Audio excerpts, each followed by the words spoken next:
अस्सलाम वालेकुम। क्या हाल है आपके? खैरियत से हैं? ठीक ठाक है। आज हम डिस्कस करेंगे कि अगर बहरिया टाउन कराची में आपने कोई बिल्टअप यूनिट लेना है जिसमें हाउस है, विलाज हैं, फ्लैट्स हैं, शॉप्स हैं या ऑफिसेज हैं, तो उसका क्या प्रोसीजर होता है, किन किन चीज़ों का ख्याल करना होता है। तो उसमें देखें, सबसे पहले तो आपने चीज़ पसंद करनी है। आपको चीज़ पसंद आ गई, वेदर इट्स एन ऑफिस और a flat, villa, house, shop, whatever, तो फिर आपने जो है वो अपना, ज़ाहिर है बीच में आप जो कर रहे होंगे कोई ना कोई ब्रोकर एजेंट इन्वॉल्व होगा। आप उससे कहेंगे कि जी मैं इसमें इंटरेस्टेड हूँ और इसके लिए अब आप आगे बात बढ़ाओ। तो आगे बात बढ़ाने के लिए आपसे वो कहेगा कि जी कुछ टोकन दे दें। तो उसमें देखें, बेस्ट तो ये होता है कि आप कहें कि जी मेरी आप पार्टी मीटिंग कराओ और पार्टी मीटिंग के बाद जो है मैं टोकन करूँगा। फिर आपसे हो सकता है ब्रोकर आपको ये कहे कि जी बंदा तो अभी नहीं आ रहा, आप कुछ कंडीशनल टोकन दें मुझे। तो कंडीशनल टोकन जो भी है अगर आपने देना है तो उसमें आपने सबसे पहले ये कहना है अपने ब्रोकर से, एजेंट से, कि आप मुझे अलॉटमेंट की कॉपी दो, जो प्रॉपर्टी मुझे पसंद आई है, ताकि मैं उस बंदे के नाम पर ही क्रॉस चेक इशू करूँगा कंडीशनल टोकन का। कंडीशनल टोकन कभी भी ऑनलाइन बैंक ट्रांसफ़र मत कीजिएगा। कंडीशनल टोकन कभी भी कैश मत दीजिएगा, कभी भी ओपन चेक मत दीजिएगा। It's for your own safety.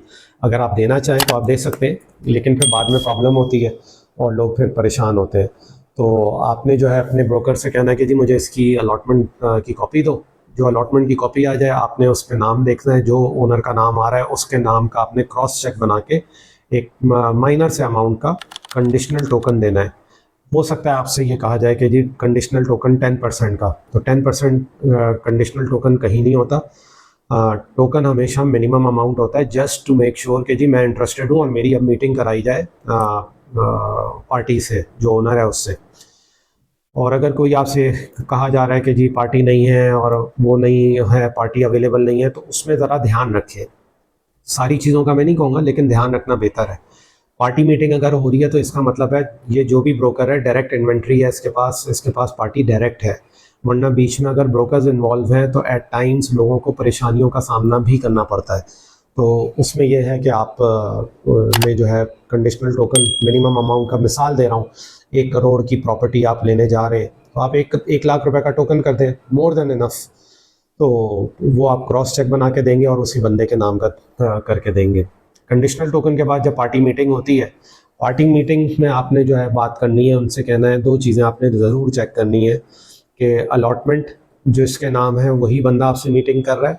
दूसरी बात ये है कि जो आपने बिल्टअप यूनिट लिया हुआ है, विला है आपका, विला की सूरत में आपने जो है प्राइवेट विलास ख़ास तौर पे जो है, तो आपने कंप्लीशन सर्टिफिकेट ज़रूर लेना है। कंप्लीशन सर्टिफिकेट अगर नहीं है, उसके लिए कोई भी एक्सक्यूज़ेज़ अगर आ रहे हैं तो आई वुड रिक्वेस्ट कि उसमें मत जाइएगा, बाद में आप परेशान हो सकते हैं। चाहे जितनी ही लुक्रेटिव आपको वो ऑफ़र नज़र आ रही होगी, यार इतना सस्ता मिल रहा है, नहीं, कंप्लीशन सर्टिफिकेट लाजमी देखना है। अच्छा, इसी तरह जो कमर्शियल यूनिट्स हैं, शॉप्स हैं, ऑफिसेज़ हैं, तो उसके अंदर आपने क्या है, उसके अंदर आपने जो है बेबी फ़ाइल की रिक्वेस्ट करनी है। बेबी फ़ाइल वो होती है, एक बिल्डर फ़ाइल होती है और एक बेबी फ़ाइल होती है, जो कि पूरे प्रोसेस से गुजर के बहरिया की तरफ से ग्रीन सिग्नल जिसको मिल चुका होता है। और बहरिया एक जस्ट लाइक अपना जो फ्लैट और विलास के लिए अलॉटमेंट लेटर जारी करता है, अलॉटमेंट सर्टिफिकेट, उसी तरह का एक अलॉटमेंट सर्टिफिकेट वो जारी करता है प्राइवेट कमर्शियल यूनिट के लिए भी। तो बेबी फाइल आपने लाजमी देखनी है, वो अगर है तो उस सौदे में हाथ डालें, नहीं तो अवॉइड करना बेहतर है, क्योंकि फिर परेशानी का सामना हो सकता है, नॉट नेसेसरीली, लेकिन हो सकता है। मैं जो आपसे चीज़ें अर्ज़ कर रहा हूँ, जो बता रहा हूँ आपको, ये ज़ाहिर है मेरा यहाँ पर अल्हम्दुलिल्लाह कई साल का अब तजुर्बा हो चुका है, तो उस बुनियाद पे मैं आपसे बात कर रहा हूँ। तो जब ये आपने देख ली, आपने फ़ाइल देख ली और सारा कुछ हो गया, तो फिर आपने साइन करना है परचेज़ और सेल एग्रीमेंट जो होता है ना, यानी इसको हम नॉर्मल उसमें सेल एग्रीमेंट कहते हैं। सेल एग्रीमेंट में आपने 10% पेमेंट करनी होगी। 10% पेमेंट के बाद जो है आपका एनडीसी टाइम होता है और एनओसी टाइम होता है, जिसमें बहरिया यूजुअली 4 से 5 दिन लेता है। तो उसके अंदर आपने थोड़ा सा फिर वेट करना है। 4 से 5 दिन के बाद जब आप मिलेंगे, अब वो आप दोनों के दरमियान में, कि आप कहते हैं जी मैं इतने अरसे में पेमेंट कर दूंगा, तो फिर आपने हेड ऑफिस में आपको बुलाया जाएगा। हेड ऑफिस में आप ट्रांसफ़र लेंगे अपने बायर से, और आप उसको वहाँ पर पेमेंट करेंगे और सारी चीज़ें उससे ले लेंगे।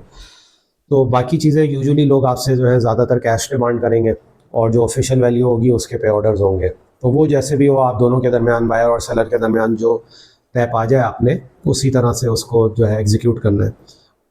At the time of transfer आपने जो है वहाँ बस ध्यान रखना है कि जो बंदा है, जो ओनर है, वो मौजूद है, और फ़ोटो सेशन आपका हुआ प्रॉपर सारा कुछ, और आपने जो है फिर वहाँ पर पेमेंट करके अपने टैक्सेस वगैरह भर के, और आपको एक प्रोविजनल जो है वो ट्रांसफ़र लेटर दिया जाएगा, जो कि फ़ोटोकॉपी की सूरत में होगा।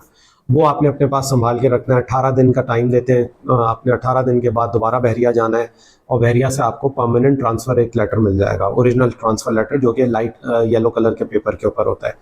वो लेने के बाद आपने जो है फिर उसको सबमिट करना होता है, और आपने उसकी रिक्वेस्ट देनी होती है अलॉटमेंट सर्टिफिकेट की। वो आप उसी एक ही विज़िट में कर सकते हैं जिस दिन आपको ट्रांसफ़र लेटर मिला।